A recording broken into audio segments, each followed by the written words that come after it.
The world feels different today, more brittle and less unpredictable than it has in decades. you know.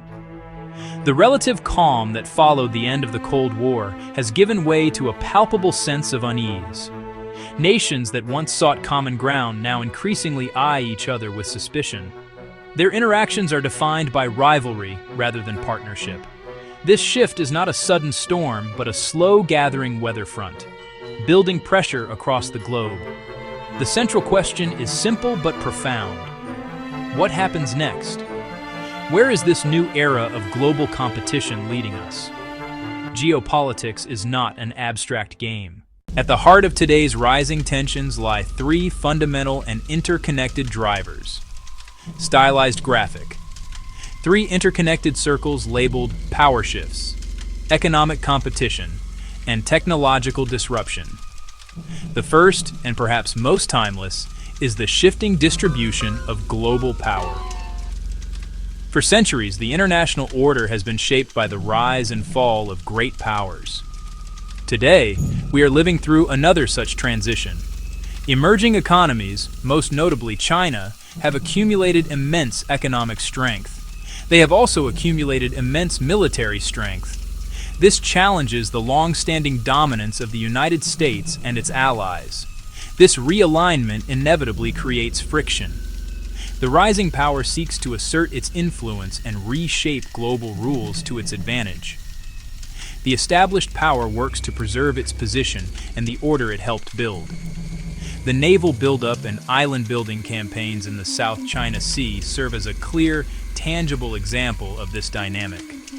The second pillar is the fierce and intensifying nature of economic competition. In an interconnected world, national prosperity is tied to global markets and supply chains. Countries are now using economic tools not just for growth, but as instruments of geopolitical coercion. Tariffs, sanctions, export controls, battles over critical minerals. Consider the recent chip wars, where governments have restricted the export of advanced semiconductor technology. This is not merely a trade dispute. It is a strategic struggle to control foundational 21st century technology. Implications include artificial intelligence. Implications include military hardware. This weaponization of economic interdependence ties commerce to national security. The third and perhaps most novel driver is the disruptive force of technology. In the immediate future, the most probable risk is not a major war, but a steady intensification of friction and a series of smaller-scale clashes. We should anticipate an increase in gray zone activities, coercive actions that fall below the threshold of armed conflict. This could manifest as more aggressive military posturing near disputed borders in contested international waters, Taiwan Strait, Black Sea. These encounters are designed to signal resolve, but they carry the inherent danger of miscalculation or accident. A collision between ships or an aerial incident could spiral into a more serious military exchange. The constant brinkmanship erodes stability, keeps regions on a knife's edge, and makes long-term planning difficult. Economically, short-term risks revolve around supply chain disruptions and market volatility. Countries prioritizing security over efficiency will increase trade controls, tariffs, and onshore or friendshore critical industries. Deglobalization can lead to higher prices for consumers and greater uncertainty for businesses, putting savings and retirements at risk. Another short-term risk is the erosion of trust in information and institutions, fueled by state-sponsored disinformation. These operations amplify polarizing issues, undermine faith in elections, and promote tailored narratives. This digital fog of war makes it harder to distinguish fact from fiction, weakening democratic fabric. Suspicion triggers limits on travel, academic exchanges, and collaboration, fraying human connections that stabilize the world. Looking ahead, the current trajectory of rising tension could lead us down one of three broad paths. The first, and most dangerous, is a future of escalating conflict. In this scenario, the gray zone clashes of today give way to more direct confrontations. Economic warfare intensifies, and a devastating cyber attack could act as the spark.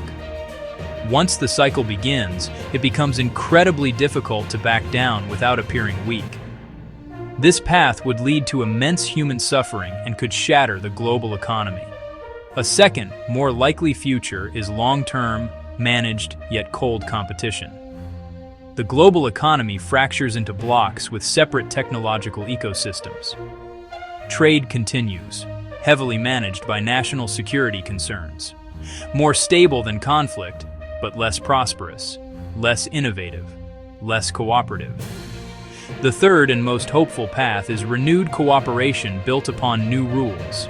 Competition is managed with agreed guardrails, clear red lines, transparency, and new treaties for cyberspace and critical tech. Not a return to hyperglobalization, but resilient, regulated integration. The path we take is not predetermined. In this turbulent environment, the primary responsibility of national leaders is to resist the gravitational pull of escalation and actively pursue de-escalation and stability. This begins with a deliberate effort to lower the rhetorical temperature. Instead, leaders must prioritize quiet diplomacy, professional diplomacy, persistent diplomacy. Regular and reliable channels of communication, especially between militaries, are essential. Focus on building a new international consensus around rules for trade, rules for technology. Create clear, simple, enforceable guidelines for conduct in cyberspace, establishing what constitutes an act of war and norms against attacks on critical civilian infrastructure.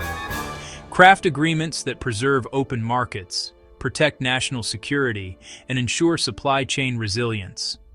Invest in trust building, transparency in military activity, joint scientific projects, cultural and educational exchange programs. Joint humanitarian exercises build familiarity and goodwill between potential adversaries. Wise leadership means resisting short-term wins that risk long-term stability. Building bridges, not just walls, recognizing our security is ultimately collective. In the face of daunting geopolitical headlines, it is easy to feel powerless, a mere spectator. Become a discerning consumer of information. Seek fact-based journalism. Be skeptical of sensationalism. Engage from knowledge, not fear. Communicate with representatives. Ask for sensible plans. Support organizations backing diplomacy and fair trade. Make conscious consumer choices and foster cross-cultural understanding. Small actions multiplied create robustness.